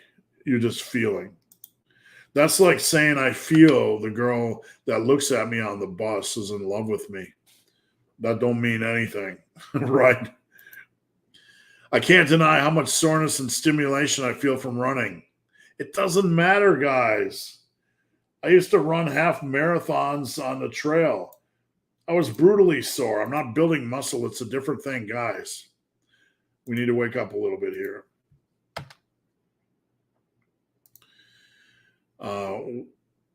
Workout half hour after I eat. No, but look, you don't want to go into a workout with a full stomach. Because it just has an opportunity to make you sick. One of the worst things you can do while running is run with a full stomach. Right? So we have to kind of pace ourselves. If you're going to eat, you don't even want to notice that food in your stomach. It's not going to interfere with gains, but it can interfere with training. All right, a couple questions left, guys. Just know it's the last call. Does body endomorphs? No, come on, guys. What planet are we on today? That's just all nonsense. Did you say V-Shred, and is V-Shred correct? Next. Does Super Chat mean just spend money for answer? I don't know. I don't pay too much attention to this stuff. Super Chat. Live chat, super chat. I don't know. I don't even know what super chat is. Some people donate money. I'm not sure if that's the same thing. So you guys would have to let me know. But I don't do anything special. I don't give you a hug or anything. If you guys want to donate money to the channel, that's fine. How has training changed as you get older? It really hasn't, to be honest with you. I'm not just blowing smoke up your ass. I really haven't changed anything with my training. It's just like I adapt when I get an injury, but I haven't changed anything. I think if anything, far too many guys get old and they think they're little boo-boo babies that, have to be babied. I'm soaking my sore, miserable little quads in a hot bath. I hope you have a good weekend. Troy's a client of mine. I hope you're having a good weekend, Troy. I've been testing some crazy bulldozer stuff on Troy, and it's been making him sick, and I feel a little bit guilty. Would you consider writing a memoir? I'd consider anything. I mean, I don't know that my life is anything spectacular, but it might be fun. I've had some adventures. Let's put it that way. Is it okay for a tall guy to have a little plateau, to have his dumbbell higher for base? Yeah, absolutely. If you don't want to pull from the ground, absolutely. Absolutely. Same thing for pendlay rows. If you want to raise the weight a little bit, that's okay. Big homie, 41 on TRT, obese, down 60 pounds. Nice job. Been lifting and gained some muscle, but getting weaker. Who cares? So I say, yes, fat loss. Look, I'm not putting you down, but your mission is to get the obesity gone. Like when you're dead, your 3 lift total is 0. Your bench press is 0 when you're dead. Get the weight off, and then we'll have plenty of time to build strength. Stay in the gym, work out, take care of yourself. You're going to get weaker when you lose a lot of weight. I did. Everybody does. There's no magic way to hold it. I don't care what any influencer says. You can't be 400 pounds with a 400-pound bench and expect to cut to 180 and still have a 400-pound bench. It's not reality. Focus on your health and then chase numbers. Following up with the pull-up thing, it's bicep, not elbow. If you're having bicep pain, I would see a doctor. That's just not normal. All right. Weird question, but why do oh my God.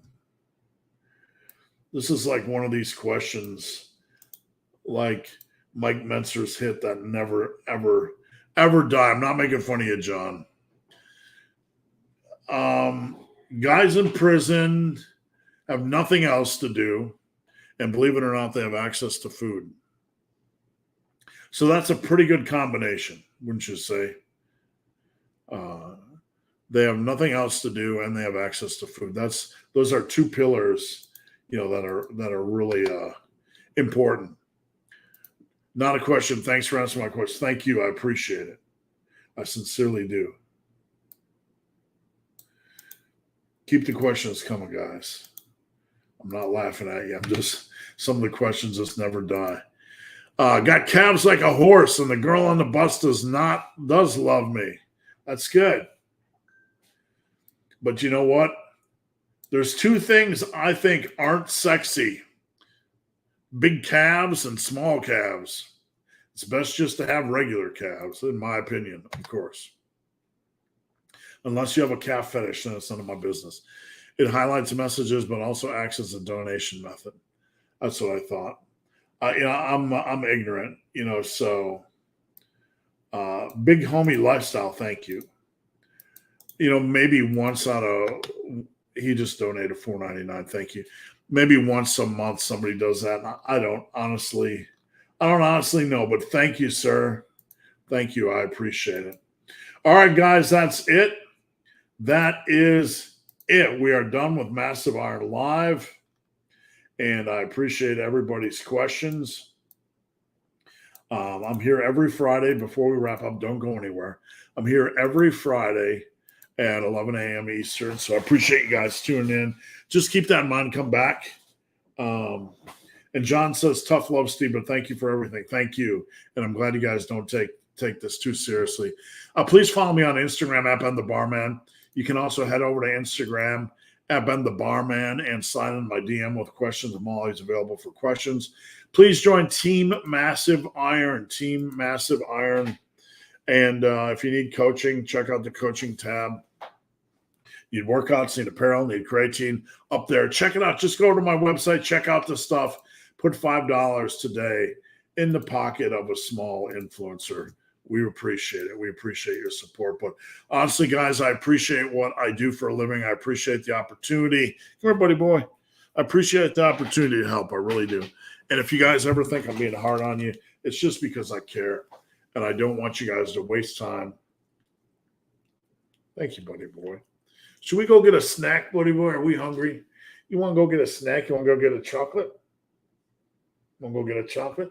Want to go get some ice cream? Yeah, you want some ice cream? Thank you, buddy. All right, guys. I appreciate you watching. And everybody have a good weekend.